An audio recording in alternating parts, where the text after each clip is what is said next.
السلام عليكم ورحمة الله وبركاته. الحمد لله نحمده ونستعينه ونستغفره ونعوذ بالله من شرور أنفسنا ومن سيئات أعمالنا. من يهده الله فلا مضل له ومن يضلل فلا هادي له. أشهد أن لا إله إلا الله وحده لا شريك له وأشهد أن محمدا عبده ورسوله. اللهم صل وسلم على محمد وعلى آله وصحبه أجمعين. يا أيها الذين آمنوا اتقوا الله حق تقاته ولا تموتن إلا وأنتم مسلمون. يا أيها الناس اتقوا ربكم الذي خلقكم من نفس واحدة وخلق منها زوجها وبث منهما رجالا كثيرا ونساء واتقوا الله الذي تساءلون به والأرحام إن الله كان عليكم رقيبا. يا أيها الذين آمنوا اتقوا الله وقولوا قولا سديدا يصلح لكم أعمالكم ويغفر لكم ذنوبكم ومن يطع الله ورسوله فقد فاز فوزا عظيما. فإن أصدق الحديث كتاب الله وخير الهدي هدي محمد وشر الأمور محدثاتها وكل محدثة بدعة وكل بدعة ضلالة. أما بعد. Yang dimuliakan tuan-tuan dan puan-puan yang dirahmati oleh Allah Subhanahu wa taala sekalian, yang berada di dalam masjid Masjid Tuanku Said Faizuddin ini, dan juga yang berada di dalam talian di Facebook dan juga Zoom. Sebenarnya kuliah kita ni dianjurkan oleh masjid dan juga dianjurkan oleh Global Ihsan. Jadi sebab itu kita bagi ruang sikit pada kawan-kawan di Zoom untuk masuk. Jadi pukul 8 baru kita mula. Mungkin ada orang tanya, "Ustaz, Ustaz lambat kan?" Sebenarnya kita nak bagi ruang pada kawan-kawan kita untuk masuk. Kuliah ni dihadiri oleh bukan hanya kawan-kawan kita di Perlis, tetapi juga di seluruh negara lah. Bahkan kalau kita tengok dekat Zoom tu, daripada Brunei pun ada, daripada Spain pun ada, daripada UK pun ada, duk tengok juga sekali. Jadi sebab kita bagi ruang untuk dia orang masuk dulu. Baik, kita nak sambung balik perbincangan kita menggunakan buku ni. Kita berhenti hari tu pada muka surat 16. Siapa ada buku boleh tengok muka surat 16. Kita masih lagi pada kaedah yang pertama, iaitu memahami hadis berdasarkan Al-Quranul Karim. Membicarakan tentang faedah. Bila kita nak faham hadis, kita faham selari dengan Al-Quran, kita akan dapat beberapa faedah. Kita dah bincang faedah 1 hingga ke 4 sebelum ini.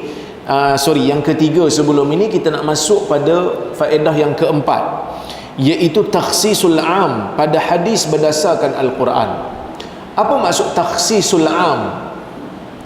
Sebenarnya perkataan am ni dah digunakan dalam bahasa Melayu dah. Cuti am kan? Cuti apa cuti am? Cuti umum lah. Semua orang pakai cuti. Kenyataan am kan? Kenyataan umum. Am dalam bahasa Arab bermaksud umum, sesuatu yang meliputi semua. Jadi bila ada sesuatu perkataan yang umum disebutkan di dalam hadis, ada kalanya tidak boleh difahami secara umum, kerana ada ayat-ayat Al-Quran yang akan mengkhususkan. Ada ayat Al-Quran yang akan mengkhususkan.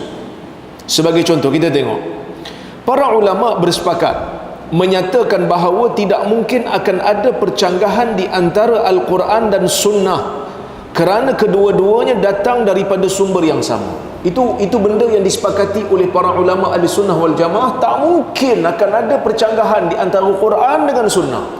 Kalau ada percanggahan di antara Quran dan Sunnah, salah satu daripada dua. Kalau ada, yang pertama, percanggahan itu percanggahan yang zahir, yang akan selesai bila kita perhati betul-betul.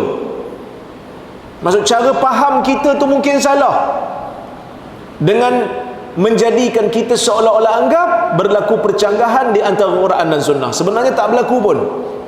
Ataupun berlaku kesilapan dalam nukilan hadis. Perawi tersebut silap dalam nukilan, maka berlaku percanggahan.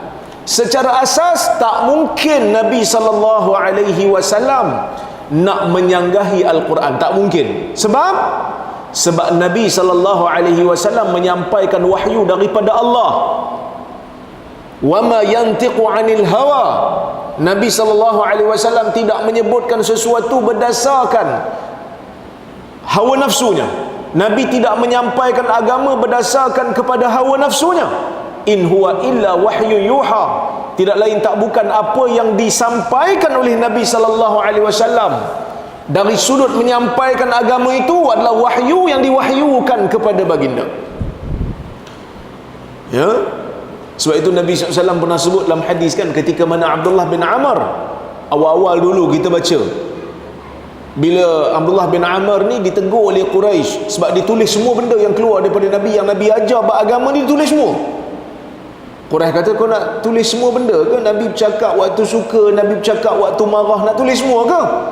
Dia bagi tahu dekat Nabi SAW. Nabi kata, fawalladhi nafsu Muhammadin biyadih, demi Tuhan yang diri Muhammad ada di tangannya, tulis, kerana tak akan keluar daripada mulut ini, yakni mulut Nabi, melainkan kebenaran. Tak mungkin Nabi SAW akan menyanggahi Al-Quran secara sengaja. Tak mungkin. Tak mungkin. Jadi kalau berlaku percanggahan di antara hadis dan Quran, salah satu daripada dua. Sama ada pemahaman kita yang salah sehingga kita faham dengan cara bercanggah, dan akan hilang bila kita faham dengan sebenar-benar faham, ataupun perawi telah melakukan kesilapan. Perawi telah melakukan kesilapan. Jadi di antara cara nak menghuraikan ataupun nak menselarikan, nak mengharmonikan di antara percanggahan ini, antara caranya adalah dengan takhsisul am, mengkhususkan sesuatu yang umum.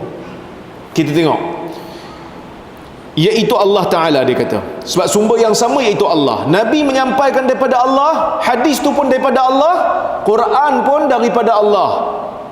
Sekiranya berlaku percanggahan antara kedua-duanya, ia hanya pada zahirnya sahaja dan boleh diharmonikan melalui penelitian terhadap kaedah takhsisul am, iaitu mengkhususkan yang umum.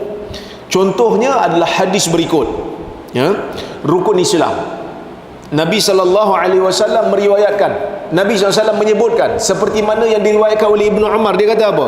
Kata Nabi, buniyal islamu ala khams, syahadati an la ilaha illallah wa anna muhammadar rasulullah wa iqamis salah wa itaiz zakah wal hajj wa sawmi ramadan. Hadis riwayat Al-Bukhari, yang bermaksud dibinakan Islam itu di atas 5 binaan.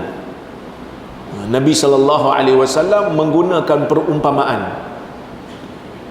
Apa kata Nabi? Islam tu dibina di atas 5 asas. Seolah-olah Islam tu macam binaan rumah, ada 5 binaan dia, ada 5 asas dia. Syahadati an la ilaha illallah, mengucap kalimah la ilaha illallah. Syahadati an la ilaha illallah maksudnya dia kena ucap dengan lidah dia. La ilaha illallah Muhammadur Rasulullah, dia kena ucap. Sebab iman ni tak ada siapa yang tahu melainkan hanya Allah. Iman dalam jiwa kita ni tak ada siapa tahu.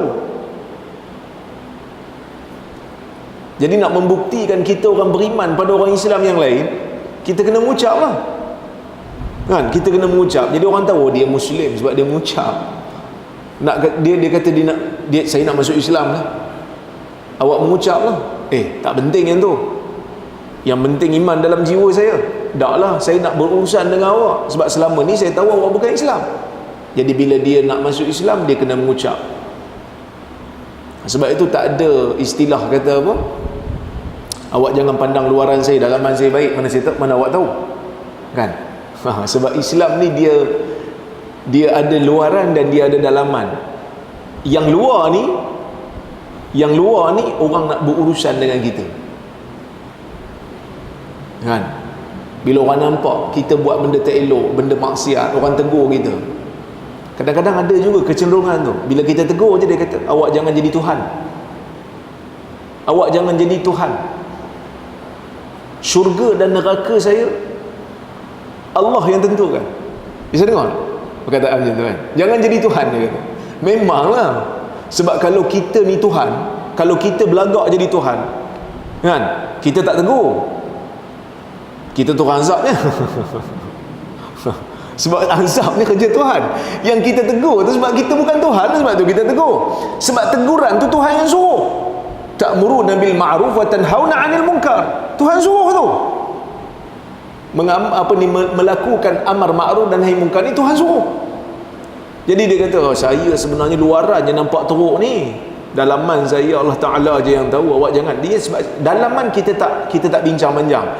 Depan kita nampak tak betul, kita tegur lah. Itu yang diajarkan oleh Nabi SAW, kan? So dia kena mengucap. Sebab tu Nabi SAW tidak mengapa-apakan orang munafik, kerana orang munafik mengucap depan Nabi SAW. Nabi tahu tak dia munafik? Nabi tahu dia munafik. Sahabat lain tahu tak dia munafik? Sahabat lain tak tahu dia munafik. Sebab apa sahabat lain tak tahu? Iman kan dalam jiwa, mana nak nampak? Yang sahabat tahu dia mengucap. Dia semayang belakang Nabi SAW. Maka Nabi tak ambil tindakan. Sebab Nabi tahu dia munafik pun dengan wahyu daripada Allah. Sebab itu ketika mana para sahabat nak ambil tindakan kepada orang munafik, Nabi kata apa? La hatta la yaqulan nas inna Muhammadan yaqtulu ashabah. Jangan, kerana nanti orang akan kata Muhammad bunuh sahabatnya. Muhammad akan bunuh sahabat-sahabat dia. Orang bukan tahu dia tu munafik. Orang Rom tengok dia semayang belakang Nabi SAW. Orang Rom tengok dia puasa dengan Nabi SAW. Orang Rom tengok dia duduk dengan Nabi makan sama-sama. Yang tahu dia munafik hanya melalui perantaraan wahyu. Sahabat pun tak tahu melainkan Huzaifah. Macam mana Huzaifah boleh tahu? Nabi SAW bagi tahu kat Huzaifah. Kenapa Nabi bagi tahu kat Huzaifah, Nabi tak bagi tahu kat orang lain? Jawapannya hanya Nabi je tahu. Kerana mungkin Nabi nampak keistimewaan pada Huzaifah ni yang tak ada pada orang lain, kan? Tapi ini bukanlah satu alasan untuk kata, tengok, ini membuktikan dalam agama ni ada benda yang hanya orang-orang khusus je tahu, orang lain tak tahu. Yang ni bab yang tak ada kaitan dengan ibadat kita. Kita kalau tak tahu nama orang munafik pun tak ada masalah pada ibadat. Tuan-tuan tak tahu nama orang munafik, zaman Nabi tuan-tuan ada rasa kurang tak pada salat, pada puasa? Tak ada. Sebab ada sebahagian golongan tarikat yang sesat ni, sebahagian lah, bukan semua. Dia pun kata, ini zikir ni Tok Syekh kami je terima. Kita tanya, pasal apa Tok Syekh hang je terima, orang lain tak? Ini rahsia dalam rahsia, umpama mimpi dalam mimpi. Yang tu tak betul lah. Mana-mana ilmu yang boleh membawa ke syurga, Nabi SAW akan bagi tahu kat kita. Mana-mana amalan yang boleh membawa kita ke syurga, Nabi tidak akan cuai dalam memberitahu umatnya supaya kita boleh beramal dengannya. Bahkan Abu Talib sebelum meninggal pun Nabi usaha untuk masukkan dia ke dalam agama Islam walaupun dia tak nak. Tapi yang bab ilmu-ilmu yang tak ada kaitan dengan amal, yang tak ada kaitan dengan orang kata apa, syurga dan neraka, maksudnya kalau tak tahu pun tak membimbangkan ataupun tak membahayakan nasib kita di akhirat, yang ni adalah Nabi khususkan. Yang kau Huzaifah, kau tahu bab ni, tahu bab ni tak apa, kita tak tahu pun tak ada masalah, kita still boleh beramal dalam amalan-amalan harian kita. Okey, baik.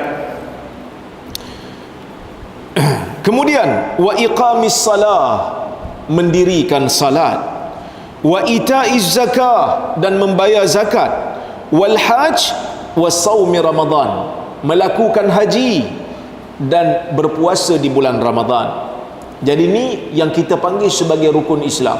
So rukun Islam ni kita boleh kata kebanyakannya orang Islam kena buat, kan? Siapa pun dia, kalau dia mengaku dia Muslim, dia kena buat. Ustaz, kenapa tak masuk jihad? Jihad penting tak tuan-tuan? Jihad penting. Tapi kenapa tak masuk jihad kat sini? Sebab jihad ni dia hanya berkaitan dengan orang lelaki je.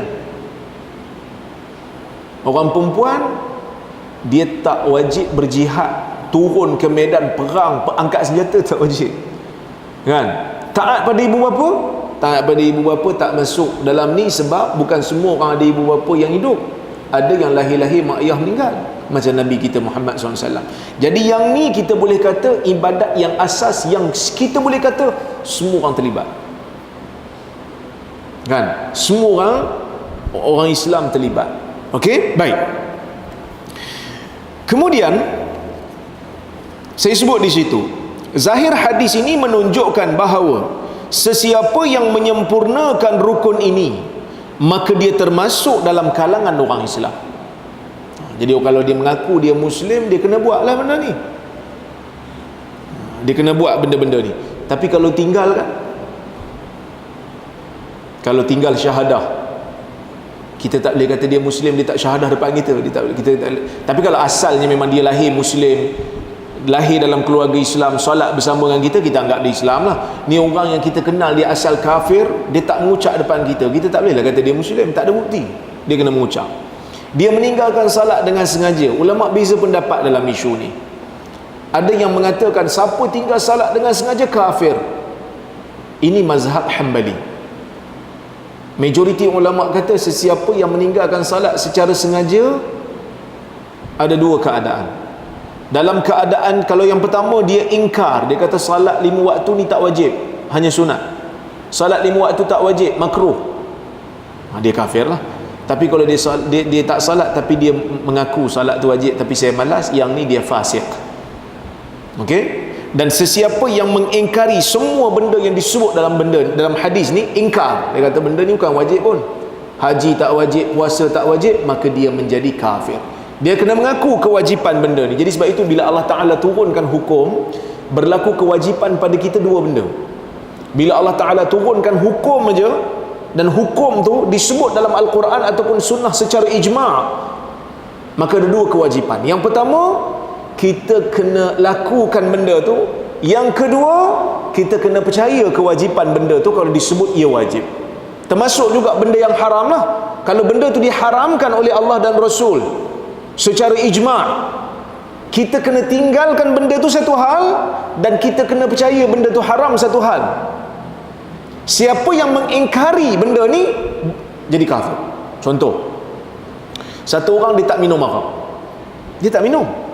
Bila tanya pasal apa tak minum, tak sedap, arak ni haram tuan-tuan, bagi saya arak ni sunat muakkad, kafir dia, walaupun dia tak minum. Walaupun dia tak minum, tapi dia mengingkari pengharaman arak yang telah menjadi ijma'. So dua benda kita kena fikir, dua benda kita tanggungjawab kita lah pada hukum hakam syarak ni. Baik, dapat difahami bahawa sesiapa yang tidak melakukan semua perkara ini, maka dia tidak dikira Muslim. Okey? Tetapi keumuman hadis ini dikecualikan. Sebahagian ada pengecualian. Kalau kira siapa tak mengucap, kira Muslim lah. Tak kira Muslim lah, dia tak mengucap depan kita. So dia tak cukup lah rukun untuk jadi Muslim. Syarat nak masuk syurga, kena jadi Muslim tak tuan-tuan? Kena jadi Muslim. Timbul satu persoalan. Budak kecil, lahir belum baligh, meninggal. Umur 1 tahun, umur 2 tahun, tak pandai mengucap lagi, meninggal dunia. Di mana tempat dia? Anak orang Islam meninggal waktu umur belum baligh. Di mana tempat dia? Syurga. Tempat dia di syurga. Dia mengucap tak? Dia solat tak? Dia puasa tak? Tak sempat. Macam mana pula boleh jadi syurga? Kerana Al-Quran mengecualikan. Allah Subhanahu wa taala menyebut di dalam Al-Quran, Allah Taala kata, "Walladzina amanu wattaba'athum dzurriyyatuhum biiman, alhaqna bihim dzurriyyatahum wama alatnahum min 'amalihim min syai', kullu imri'in bima kasaba rahin." Surah At-Tur ayat 21, yang bermaksud, dan orang-orang yang beriman, yang diturut oleh zuriat keturunannya dalam keadaan beriman, kami hubungkan zuriat keturunannya itu dengan mereka dalam syurga, dan kami dengan itu tidak mengurangi sedikit pun dari pahala amal-amal mereka. Tiap-tiap seorang mereka terikat dengan amalan yang dikerjakan. Allah Ta'ala sebut mana-mana orang yang masuk syurga, Anak dia meninggal dunia kecil. Anak dia meninggal dunia kecil, anak dia akan ikut dia di syurga, darjat tingkatan syurga yang sama. Dan Allah Ta'ala sebut juga, Allah Ta'ala kata, وَمَا أَلَتْنَاهُمْ مِنْ عَمَلِهِمْ مِنْ شَيْءٍ. Kami tidak kurangkan pun amalan mereka sesuatu apa pun.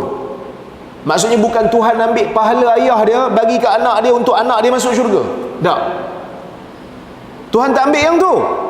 Tuhan ambil anak dia ni sebab anak dia belum balik, anak dia masih belum dewasa.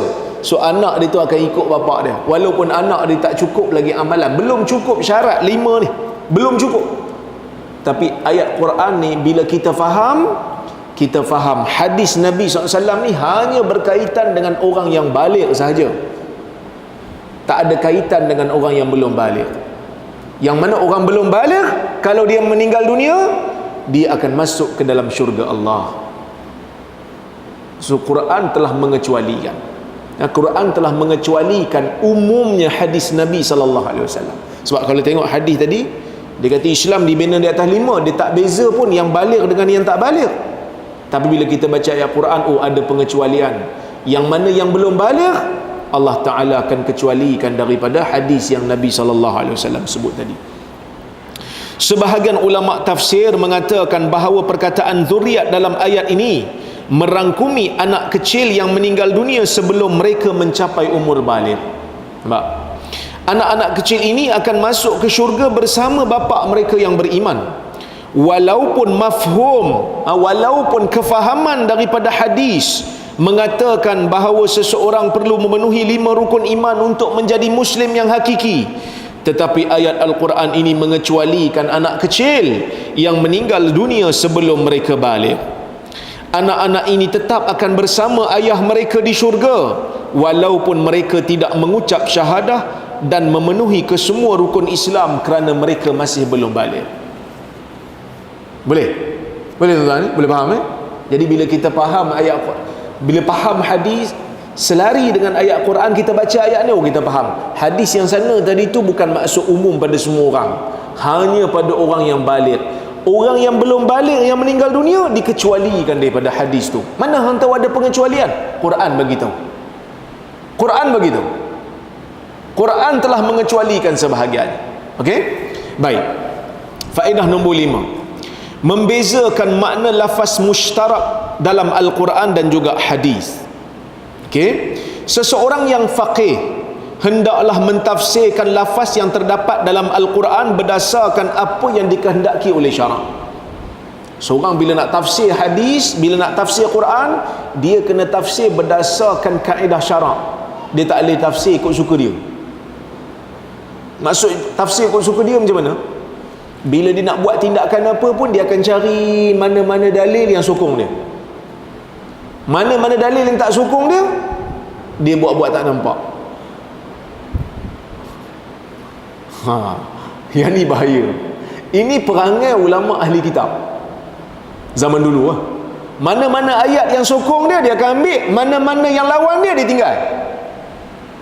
Seorang faqih, orang yang power dalam agama ni, yang ada ilmu dalam agama ni, dia kena faham dalil berdasarkan apa yang dikehendaki oleh Allah dan Rasul.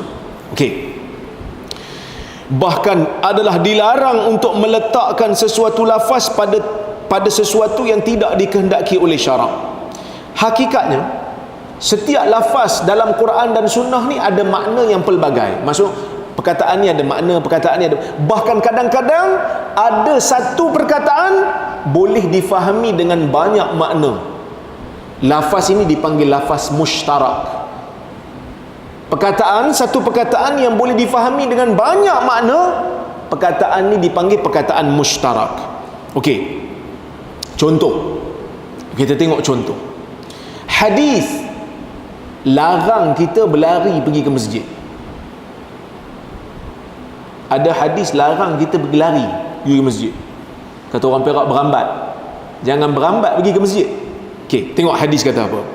Nabi SAW bersabda, "Idza uqimatis salatu fala ta'tuha tas'aun wa'tuha tamshun 'alaikumus sakinah fama adraktum fasallu wa ma fatakum fa atimmu.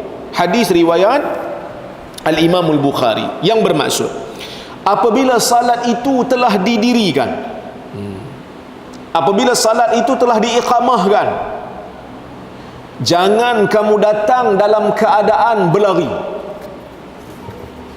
Kamu hendaklah datang dalam keadaan berjalan. Wa alaikumus sakinah, kamu kena tenang-tenang sahaja. Wa ma adraktum fasallu, mana-mana yang kamu dapat salat bersama imam, salatlah bersama imam. Wa ma fatakum fa atimmu, mana-mana yang kamu terlepas, kamu sempurnakan setelah imam memberi salam. Maksudnya kalau kita masbuk pun tak apa, tapi jangan berlari. Kenapa Nabi tak pergi berlari? Sebab bila kita berlari, kita penat. Masuk dalam saf, kita penat. Angkat takbir, Allahu Akbar. Dalam salat kena baca Fatihah. Takut tak cukup nafas, pengsan kat situ. Bahaya. Jadi datang dalam keadaan tenang, jangan berlari. Okey, baik. Dalam hadis ini terdapat larangan melakukan as-sa'i. Nabi kata, fala ta'tuha tas'aun. Tuan tengok dalam buku tu, tas'aun. Tas'aun berasal daripada perkataan as-sa'yu. Sa'a, yas'a, sa'ya. Dia punya kata akar. Sa'a tu sin, ain, ya tak ada titik. Sa'a, berlari ataupun bersegera. Yas'a, sedang berlari. Sa'i, berlari kan? Okey. Dalam hadis ni terdapat larangan melakukan as-sa'i ketika datang ke masjid walaupun salat jemaah telah dimulakan. Namun apakah maksud lafaz ini? Apa maksud lafaz hadis ni yang kata jangan bersegera datang ke masjid? Sebab nampak bercanggah dengan Quran. Sebab Quran kata apa? Quran kata, ya ayyuhallazina amanu idza nudiya lis-salati min yaumil jumu'ah fas'au ila dzikrillah wa dzarul bai'. Kan Quran guna perkataan fas'au daripada perkataan sa'i tu.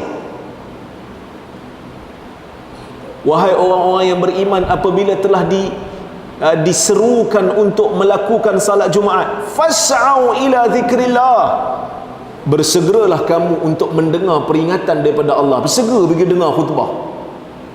Wa dzarul bai', tinggalkan jual beli. Macam mana tu? So bila kita tengok balik, oh rupanya perkataan as-sa'i ni ada banyak makna. Dia bukan hanya ada satu. Okey? Jika diperhatikan lafaz as-sa'i dalam Al-Quran, ia membawa maksud pergi. Dalam Quran, lafaz as-sa'i bukan berlari, tapi pergi. Tengoklah ayat-ayat Quran. Saya bagi contoh nanti. Manakala lafaz as-sa'i dalam hadis ialah tergesa-gesa dalam jalan atau melangkah, sampai penatlah, berlari lah tu, ya. Pada akhir bab ini, Bukhari memberi komentar bahawa lafaz as-sa'i juga boleh difahami dengan maksud pergi dan juga beramal. Rupanya as-sa'i ni ada banyak makna. Satu berlari, satu pergi, satu lagi beramal. Rupanya dia ada banyak makna. Jadi bila kita nak tafsir hadis dan Quran, kena tengok konteks. Bila Allah Ta'ala kata fas'au ila dzikrillah, bukan maksud berlari, maksudnya pergi segera. Tinggalkan jual beli, jangan tangguh, terus pergi, tapi berjalan lah. Dalam ayat Quran yang lain, waman aradal akhirah wasa'a laha sa'yaha wa huwa mu'min faulaika kana sa'yuhum mashkura. Perkataan sa'a ni ayat lain. Dalam surah Al-Isra Allah Ta'ala kata, dan sesiapa yang inginkan akhirat dan berusaha mengerjakan amal-amal yang baik untuk akhirat dengan selayaknya dalam keadaan dia mukmin, orang yang seperti inilah amalan usahanya itu diberi pahala. Diberi pahala atas amalan yang dia lakukan. So perkataan sa'a boleh bermaksud berlari, jalan cepat, boleh bermaksud tinggalkan terus apa yang kita sedang buat untuk pergi ke tempat yang lain, dan boleh berbawa maksud beramal. Kan dalam Al-Quran Allah Ta'ala kata wa alaysa lil insani illa ma sa'a, tidaklah bagi manusia ini balasan melainkan apa yang dia usahakan, apa yang dia kerjakan. Illa ma sa'a, daripada perkataan sa'a. So bila kita faham hadis berdasarkan Quran ni, kita tak adalah teringat, oh bila nak pergi sembahyang Jumaat kena berlari. Pasal apa bang berlari? Quran kata bersegera. Fas'au ila zikrillah, dia pun berlari jogging, siap pakai kasut sukan lagi. Tak perlulah, jalan macam biasa saja. Okey, baik. Penelitian terhadap ayat-ayat Al-Quran dan hadis secara holistik jelas menunjukkan bahawa perkataan as-sa'i dalam hadis ini bukanlah semakna dengan lafaz yang sama dalam ayat Al-Quran yang memerintahkan Muslim untuk pergi ke masjid apabila mendengar azan Jumaat. Okey, hadis faedah yang terakhir, yang keenam, taqyidul mutlaq. Taqyid mutlaq maksudnya meletakkan sifat bagi sesuatu yang rambang bagi lafaz hadis dengan Al-Quran. Kadang-kadang hadis bila sebut satu perkataan, dia sebut satu perkataan tu rambang tanpa meletakkan apa-apa sifat. Bila tengok dalam Quran, oh, ada rupanya sifat yang dikaitkan dengan benda tu. Saya nak sebut macam mana? Kadang-kadang bila kita baca Quran, ada perkataan yang mutlak, tak diletakkan kaitan ataupun tak diletakkan sifat. Hadis datang, letakkan sifat, letakkan, mana saya nak sebut ikatan, letakkan. Contoh Allah Ta'ala kata wasariqu wasariqatu faqta'u aydiyahuma, pencuri lelaki dan perempuan hendaklah kamu potong tangannya. Al-Quran sebut tangan. Tangan ni mutlak. Al-Quran kata tangan, tanpa meletakkan apa-apa ikatan, tanpa meletakkan apa-apa had dan sifat. Tangan daripada mana ke mana, tuan-tuan? Tuan-tuan faham tak ayat ni? Bila pencuri kena potong tangan, faham kan? Tapi bila nak implement, bila kita nak praktik, tangan daripada mana sampai mana? Allah Ta'ala kata kita kena potong tangan. Awak telah mencuri, saya kena potong tangan awak. Dengan bukti yang ada, dengan saksi, semua cukup. Hakim hukum dia mencuri, kena potong tangan. So tukang potong pun dah ready, asah pisau, nak laksana hukum Tuhan ni. Daripada mana ke mana tangan ni? Daripada sini ke sini pun tangan, daripada sini ke sini pun tangan, daripada sini ke siku pun tangan, daripada sini ke sini pun tangan. Nak potong takat mana? Takat mana nak potong? Kita kena tengok dia punya kadar lah, Ustaz. Kalau curi 42 bilion, sampai sini ya. Bukan macam tu. Oh, kalau macam tu jenuh lah kita kan. Kena tengoklah, Ustaz, dia orang biasa ke VVIP? Kalau orang biasa kita potong sampai sini ya. Kalau VVIP kita potong kuku je. Tak boleh juga lah, kerana Nabi SAW dah bagi ancaman. Nabi dah bagi ancaman, kalau nak laksana hukum Tuhan, tak laksana betul-betul, Allah Ta'ala akan tabala. Innama ahlakal ladhina min qablikum idza saraka fihimus syarif taraku wa idza saraka fihimud dha'if aqamu alaihi al-had. Sesungguhnya perkara yang membinasakan orang-orang sebelum kamu ialah apabila orang-orang bangsawan mencuri di kalangan mereka, mereka tinggalkan. Tapi bila mana orang-orang yang lemah yang mencuri di kalangan mereka, mereka laksanakan hudud ke atasnya. Sebab tu hudud ni bukan hanya sekadar oh kita buat, kita potong je. Tak. Kena tengok laksana macam mana. Kalau bangsawan mencuri kena tak? Kau orang miskin je kena. Curi sardin 2-3 tin kena. Yang curi bilion-bilion tak kena. Kalau macam tu bukan panggil hudud Allah. Yang tu hudud Yahudi. Walaupun potong. Ni Nabi lah sebut. Nabi SAW lah sebut. Nabi kata ini boleh membinasakan. Kan? Tapi iyalah, bukan senang nak jadi adil kan. Saya ada seorang hamba Allah ni, dia selalulah dulu, tuan-tuan, saya tak ada parti. Saya bukan partisan, saya bukan orang yang ada parti. Saya bukan pemimpin politik pun. Saya bercakap sekadar apa yang saya rasa tak betul, saya akan bagi teguran, tak kira lah pada parti mana pun. Jadi bila 22 bulan PH perintah, dia selalu mesej saya. Apa yang PH buat salah ni, dia akan kata kat saya lah, hang tanggunglah dosa sebab hang mengundi dia, hang kempen untuk dia. Pertama, tuan-tuan, saya tak pernah kempen untuk mana-mana parti. Tuan-tuan cari tulisan saya tak pernah kempen. Saya tak pernah turun pun. Kalau dia orang panggil saya bagi nasihat, saya bagi nasihat.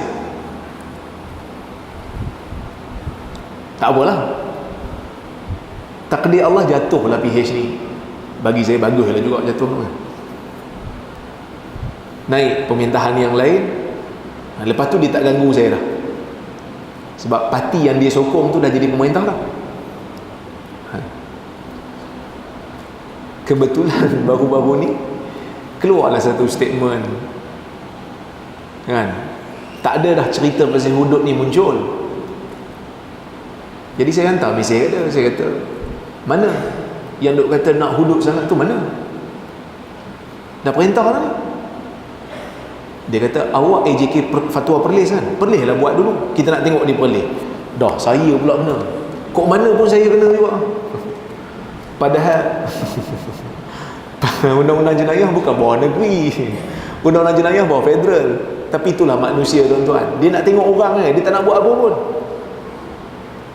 Dah ada, orang kata apa, dah ada kuasa, patutnya buatlah kalau nak buat. Saya daripada dulu saya kata, mantapkan dulu mahkamah syariah tu, kan, federal constitution, perlembagaan tu. Sebab kita duk tengok banyak agak benda-benda yang tak selesai sebelum nak buat yang pindaan 355 tu kan. Tapi iyalah, dah jadi isu politik, bila kita bincang pun dia akan jadi emosi. Dia akan jadi emosi. Tapi sebenarnya semua pihak kena bersatu, kena tengok balik di mana supaya mahkamah sivil dan mahkamah syariah ni boleh diselaraskan. Sebab kadang-kadang kita tengok ada beberapa benda yang orang Islam agak sedikit resah bila tengok keputusan-keputusan mahkamah sivil ni kan. Baik, tak apalah yang tu. Cuma biasanya as-sunnah akan meletakkan had ataupun akan meletakkan ikatan pada lafaz mutlak yang ada dalam Quran. Tetapi ada kalanya Al-Quran boleh difahami sebagai meletakkan had dan kaitan ataupun ikatan kepada lafaz sunnah. Biasanya sunnah yang letak. Yang kita kata Allah Ta'ala suruh potong tangan tu, hadis yang kata potong sampai pergelangan ni ya. Hadis yang sebut. Al-Quran sebut mutlak, hadis datang letakkan ikatan. Ikatannya kat sini je lah, sampai sini je. Itu pun ada syarat lah. Ada syarat yang panjang, bukan semua. Dia ada dia punya harga nisab. Ni tuan-tuan boleh tengok, tanya ustaz-ustaz yang mengajar fiqh jinayah lah. Fiqh jinayah yang mengajar. Okey, tu apalah yang tu.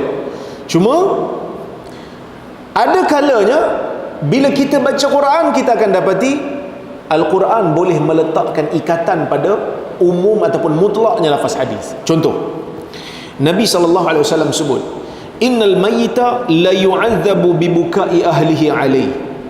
Sesungguhnya mayat akan diazab dengan tangisan keluarganya ke atasnya.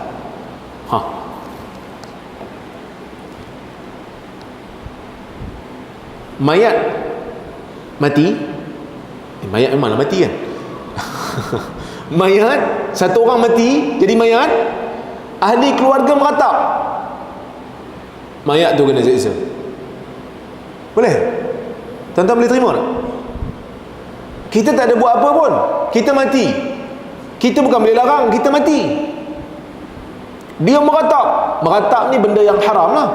Dia meratap, dia pukul pipi, dia koyak-koyak baju. Dah jadi macam Atomic Warrior dah tengok kan? Dah jadi macam Hogan, dah koyak-koyak baju kan? Kita bukan boleh buat apa, kita dah mati.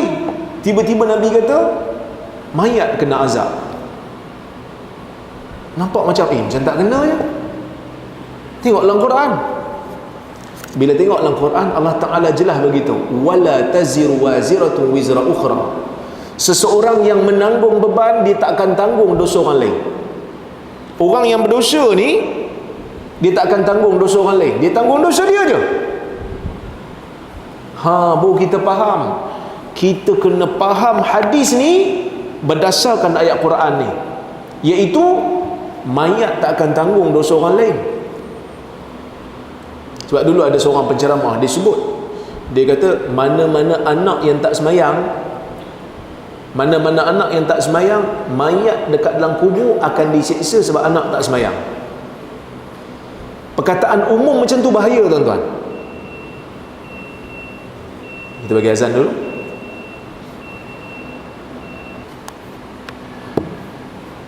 Baik, kita sambung lagi.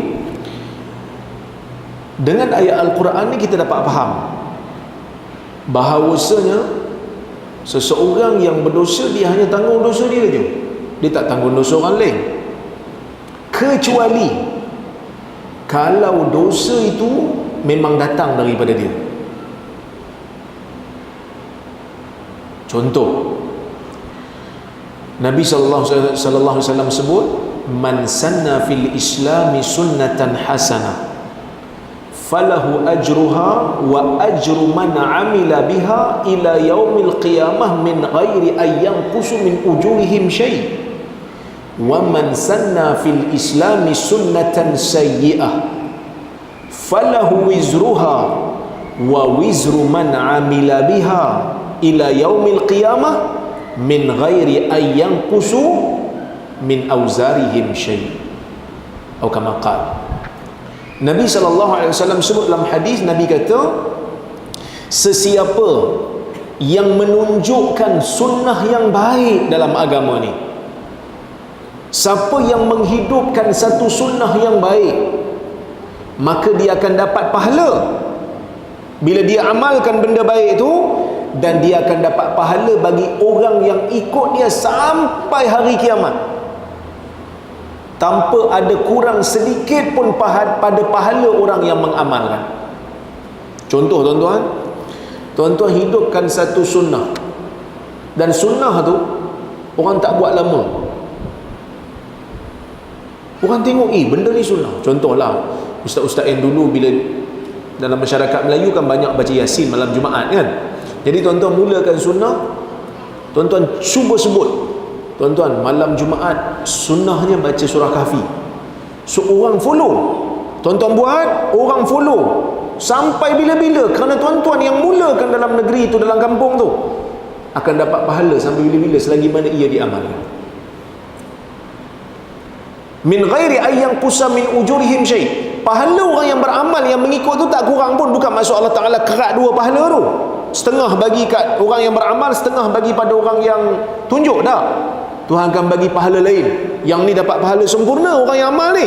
Pahala orang yang tunjuk mula-mula tu dia akan bagi sempurna juga. Sebab itu Ibn Hajar dia ada hurai dalam masalah Khadijah bintu Khuwailid. Kan Khadijah kan orang pertama masuk Islam.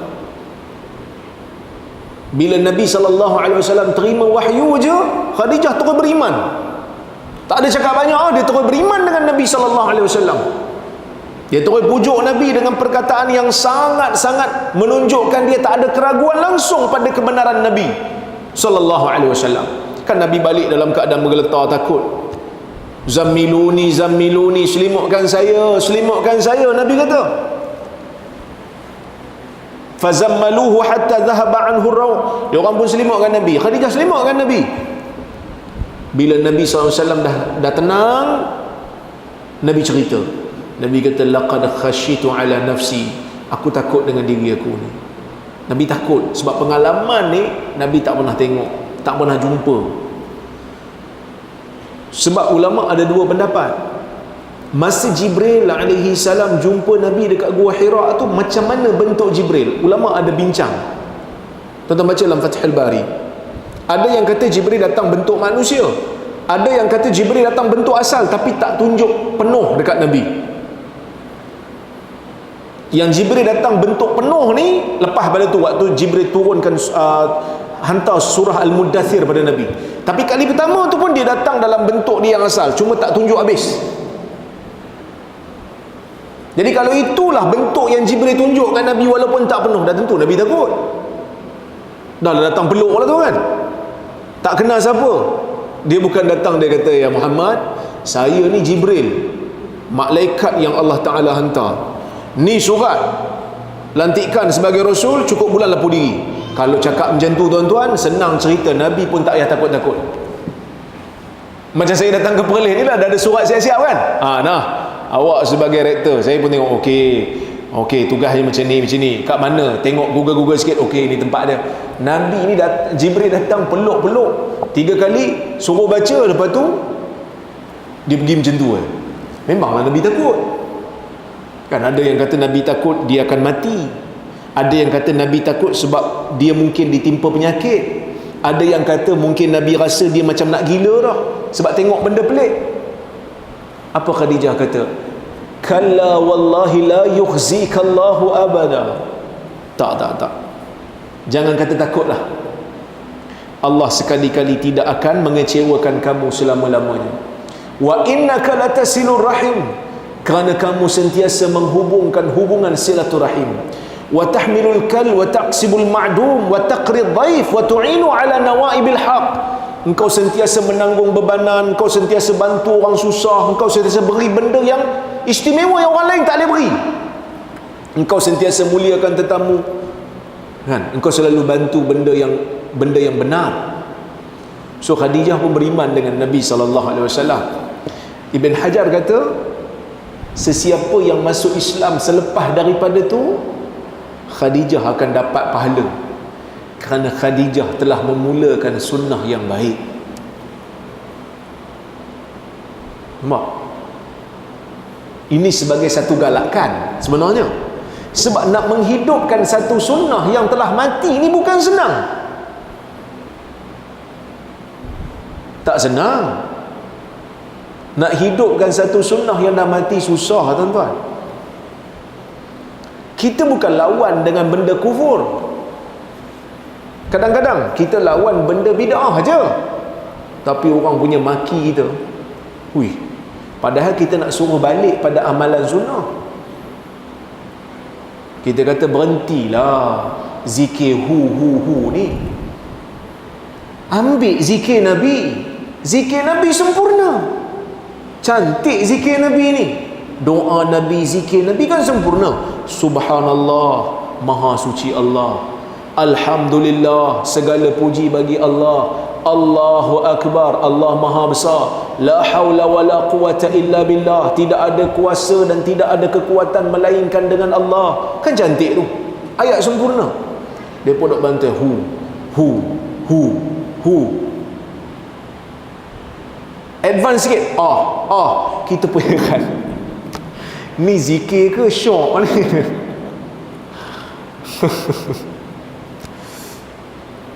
Kita nak ajak orang balik pada sunnah. Nak ajak orang balik pada sunnah, mereka tuduh kita sesat. Mereka tak nak ajak orang balik pada sunnah, mereka ahli sunnah. Tak kepening. Yang ajak orang balik pada sunnah tak sunnah, dia kata sesat. Yang tak ajak orang balik pada sunnah, saya dengar juga penjelasan tu kan, dia kata syekh ni benarkan, syekh ni. Kita nak dengar mana Nabi tunjuk benda ni. Di mana Nabi tunjuk? Kalau Nabi tak tunjuk, syekh ni kata macam tu, syekh ni kata macam tu, banyaklah pandangan-pandangan yang banyak. Sebab Nabi pesan di akhir zaman nanti ni kita akan tengok perselisihan yang banyak. Fa'alaikum bisunnati, kamu kena ikut sunnah aku. Tu Tu pesan Nabi. Saya tengok, ada tak Nabi amal? Tak ada, tak apalah. Saya amalan tak banyak, zikir saya pun tak banyak. Tuan-tuan, zikir kita bukan banyak. Tak tahulah kalau zikir tuan-tuan banyak, zikir saya tak banyak. Jadi alang-alang yang tak banyak ni buatlah yang Nabi tunjuk. Tuan-tuan buka kitab Al-Azkar karangan Imam Nawawi. Begitu banyak zikir Nabi yang kita tak teramal lagi. Tak payahlah hu ah tu, biarlah orang lain nak buat. Hu ha kan, biarlah orang lain. Kita zikir yang macam mana Nabi SAW tunjuk. Alang-alang kita nak amal. Sebab ada juga yang kata, yalah kita amal semua, yang hu pun kita buat, yang sunnah pun kita buat. Kita kata masa kau buat hu tu, kau tinggal dah sunnah Nabi tu. Cuba masa yang kau buat hu tu, kau amalkan zikir Nabi. Alang-alang terisi juga dengan sunnah. Tapi macam-macam lah bagi alasan. Orang bagi alasan macam-macam. Tapi itulah saya nak kata, cabaran di akhir zaman ni bukan senang lah. Di akhir zaman ni nak ajak orang balik pada sunnah. Orang kata kita tak sunnah. Awak Wahabi, dia kata, bukan ahli sunnah. Kembalilah kepada ahli sunnah. Kita pun tanya, nak kembali kepada ahli sunnah ni macam mana? Amalkan bid'ah hasanah. Pening kepala kita. Tuan-tuan, dalam hidup kita, sekali kalau kita tak buat bid'ah hasanah, sekali pun tak pernah buat bid'ah hasanah, tuan-tuan, ahli sunnah kita tak tergugat pun. Katalah satu orang pakcik duduk betul-betul dekat kampung, jauh pada orang, dia tak pernah tahu tentang bid'ah hasanah, tapi dia tahu sunnah Nabi SAW. Ahli sunnah tak dia? Ahli sunnah dia, walaupun dia tak pernah amal bid'ah hasanah bersih Melayu, dia tak pernah buat. Bukan saya nak marah sangat bid'ah hasanah ni, memang ada bid'ah hasanah ni sebahagiannya, tapi kadang-kadang ada benda yang kadang-kadang tak terima bid'ah hasanah bukan ahli sunnah. Pelik lah. Tak buat bid'ah hasanah bukan ahli sunnah. Tak buat bid'ah hasanah, tak terima bid'ah hasanah, tak ganggu ahli sunnah pun. Tak ganggu lafaz ahli sunnah tu. Kerana ahli sunnah orang yang berada di atas sunnah, bukan berada di atas bid'ah. Cuma Nabi SAW beri galakan pada orang yang nak hidupkan sunnah ni, pahala dia berterusan. Sebab apa? Sebab nak hidupkan sunnah di akhir zaman yang dah mati ni, kita berhadapan dengan cabaran. Sebab tu Nabi bagi ganjaran besar. Dia tak putus selagi mana orang beramal. Dan Nabi beri ancaman, sesiapa yang tunjuk pula benda yang tak bagus, dosa yang dah mati dia pergi munculkan balik, kan? Dosa tu dah mati lah, dia pergi munculkan. Ataupun dosa yang orang tak pernah kenal, dia pergi buat, sehingga dosa tu jadi hidup lepas daripada ditunjuk, tak putus. Dia akan dapat dosa sebab orang ikut dia. Ini dipanggil dosa berantai dan pahala berantai. Dosa berantai dan pahala berantai ni sebenarnya adalah hasil usaha dia. Sebab orang buat, tiru dia. Sebab tu Nabi SAW cukup tak suka orang yang menzahirkan dosa dia. Nabi tak suka. Nabi tak suka al-mujaharah bisu. Nabi tak suka. Apa mujaharah bisu?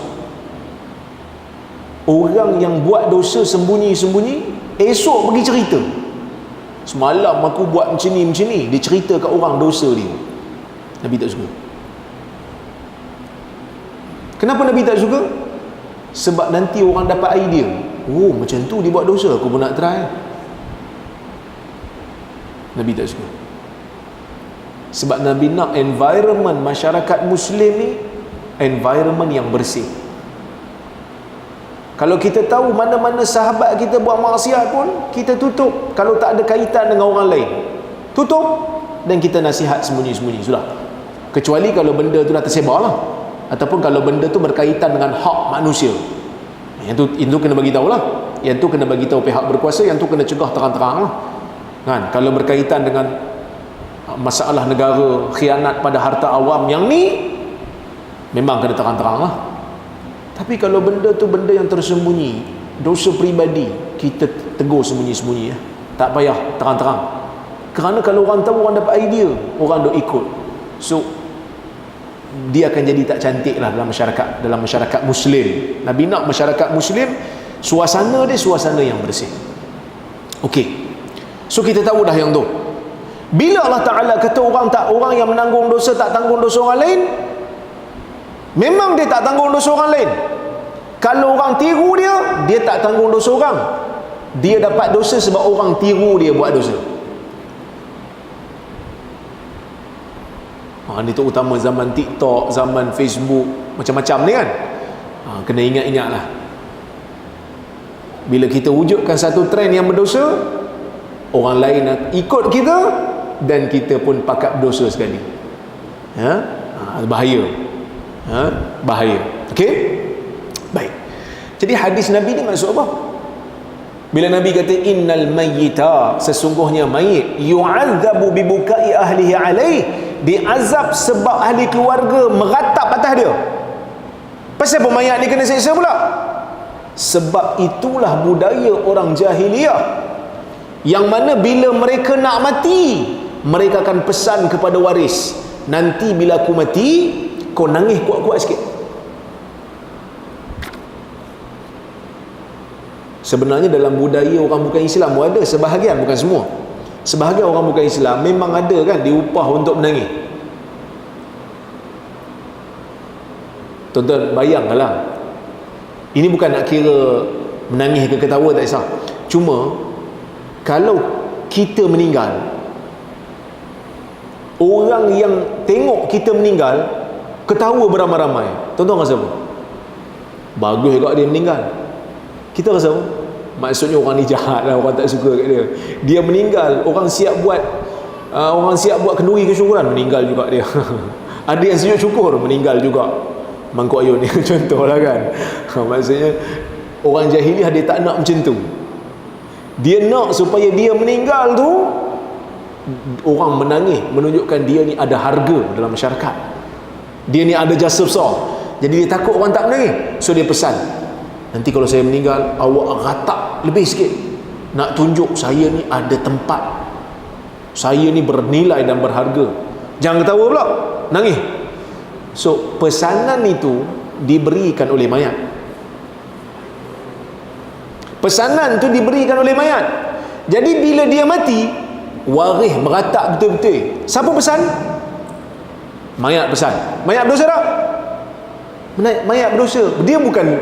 Dia bukan diazab sebab tangisan tu. Dia diazab sebab dia yang pesan, suruh meratap. Okey, tengok. Secara literasinya, secara harfiahnya, hadis ini secara zahirnya menafikan konsep yang terdapat dalam Al-Quran, iaitu seseorang tidak menanggung dosa yang dilakukan oleh orang lain. Maka para ulama hadis mentakwilkan hadis ini dengan maksud dia diseksa kerana dia yang berwasiat kepada keluarganya untuk meratap ke atas kematiannya. Ibn Battal sebut benda ni waktu dia menghuraikan hadis dalam Sahih Bukhari. Dia kata zaman jahiliah memang macam tu. Zaman jahiliah memang macam tu. Dia pesan. Jadi dia pesan kat orang untuk buat dosa. So bila orang buat dosa tu, orang yang buat tu berdosa, yang dia yang pesan pun berdosa sebab dia yang pesan. Bukan bermakna dia tanggung dosa orang. Dia tanggung dosa dia sebab dia yang pesan. Tapi kalau orang tu meratap tanpa dia pesan, kan? Dan waris tak semayang lepas bapak dia mati, bapak dia elok dah jaga, bapak dia pesan elok kamu semayang, jaga semayang, jadi orang yang bertakwa, bagi didikan elok, tapi anak tak mau ikut, bapak bertanggungjawab tak? Bapak tak bertanggungjawab lah. Kalau bapak bertanggungjawab dalam semua keadaan, jenuh lah. Sebab tu kita kena betulkan sangkaan suami tanggung dosa isteri. Suami tanggung dosa suami. Pasal apa pula suami nak tanggung dosa isteri? Kan? Kakak-kakak di belakang tak setuju. Suami tanggung dosa suami ke suami tanggung dosa isteri sekali? Suami tanggung dosa suami. Isteri Ustaz? Isteri tanggung dosa dia sendirilah. Sebab tu dalam neraka ramai orang perempuan. Kalau semua suami tanggung dosa isteri, isteri tak ada buat apa-apa, isteri tak perlu tanggung dosa dia, tak adalah ramai orang perempuan dalam neraka, orang lelaki dalam neraka. Habis tu yang ustaz tu cakap tuan-tuan salah faham. Ustaz tu kata suami tanggung dosa dia kalau dia tak buat tugas suami dengan betul. Dia cuai tanggungjawab dia. Dia tak cegah maksiat yang dilakukan oleh isteri dia. Tu datang perkataan dayus tu. Suami tu tanggung dosa dia sebab tanggungjawab suami bagi teguran ke isteri, didik isteri. Tapi kalau suami dah jaga elok, bagi teguran elok-elok, isteri tak dengar. Kan? Sembunyi-sembunyi dia buat kerja tak elok belakang suami dia. Suami tak tahu. Suami tanggungjawab tak? Dah. Isteri dah tanggung dosa. Maka sebab itu tuan-tuan dan puan, kita kena faham betul-betul. Tak ada istilah orang tanggung dosa orang lain. Yang ada dia tanggung dosa dia. Kalau dia buat tanggungjawab dengan sempurna, Allah Ta'ala tidak azab dia. Sebab itu kita dulu tegur juga lah penceramah tu, alhamdulillah dia betulkan balik. Statement dia tu, dia kata kalau mak bapak tak didik anak betul-betul sampai anak tak dapat, orang kata apa, tak dapat iman, tak dapat jadi saleh disebabkan ayah cuai, dan ayah tu akan bertanggungjawab. Kerana Nabi SAW meletakkan tanggungjawab mendidik ni pada ibu dan bapa, terutamanya pendidikan agama lah. Terutamanya pendidikan agama. Sebab Nabi kata fa abawahu yuhawidanihi au yunassiranihi au yumajjisanihi. Bapak tu, mak bapak tu yang bertanggungjawab. Ada kala mak bapak jadikan dia Yahudi, ada kala mak bapak jadikan dia Nasrani, ada kala mak bapak jadikan dia Majusi. Mak bapak kena jadikan anak tu berada di atas fitrah Islam. Mak bapak kena jadikan anak tu berada di atas fitrah Islam. Tapi dia kata, saya pun ustaz, saya tak pandai ustaz. Mak bapak kena pastikan anak dapat pendidikan agama yang sempurna dari sudut fardu ain tu. Wallahu ta'ala a'lamu bis-shawab. Jadi cukuplah sekadar tu untuk malam ini. InsyaAllah jika ada kesempatan yang lain kita tengok pada bab yang lain pula, insyaAllah. Ni ada soalan, dia kata kenapa jilatan kucing tidak dikira najis sedangkan jilatan anjing dikira najis? Ni soalan daripada Zoom lah. Nabi SAW ditanya tentang jilatan kucing, bekas jilatan. Nabi SAW mengatakan innaha minat tawafin, sesungguhnya kucing ni termasuk di dalam kita panggil apa, tawafin, benda yang melingkari kamu. Jadi sebab itu diberikan keuzuran, diberikan kemudahan. Jadi itu keringanan tu. Sebab kalau kucing ni apa yang dia gigit, apa yang dia jilat jadi najis, susah kita. Sebab kita duduk dengan, kebanyakan orang kita ada kucing kan, ataupun kita hidup dengan kucing. Jadi kalau katalah dia jadi najis, dia akan jadi beban. Sedangkan syariat kita ni bukan syariat yang membebankan. Ya, wallahu a'lam. Berkenaan dengan hadis yang kita baca tadi, sebab ada susunan dia lain. Ada yang puasa Ramadan dulu kan, ada yang haji dulu. Memang betul lah, memang ada. Maka ulama bincang lah. Jadi dia kata berkemungkinan perawi meriwayatkan dengan makna. Perawi meriwayatkan dengan makna, maka sebab itu ada susunan dia yang berbeza-beza sikit. Itu yang pertama. Yang kedua, berkenaan dengan jangan berlari ke masjid, adakah kita boleh faham jangan naik kereta pun laju-laju lah? Boleh juga difahami macam tu lah. Sebab naik kereta laju-laju ni bahaya kan. Takut nanti terlanggar orang. Ikutlah apa ni, undang-undang lalu lintas. Wallahu a'lam. Terima kasih banyak pada semua yang hadir pada malam ini, sama ada di masjid dan juga di Facebook dan juga di Zoom. Saya ucapkan terima kasih banyak. Saya juga ucapkan terima kasih banyak pada masjid, pengurusan masjid yang sudi menyediakan tempat untuk kita berkuliah, dan juga Global Ihsan yang menyediakan ruang Zoom untuk kuliah kita ini. Apa yang baik daripada Allah, apa yang buruk datang dari kelemahan diri saya mohon maaf, mohon ampun kalau terkasar bahasa tersilap kata. Aqulu qawli hadza wa astaghfirullahal azim li wa lakum. Wassalamualaikum warahmatullahi wabarakatuh.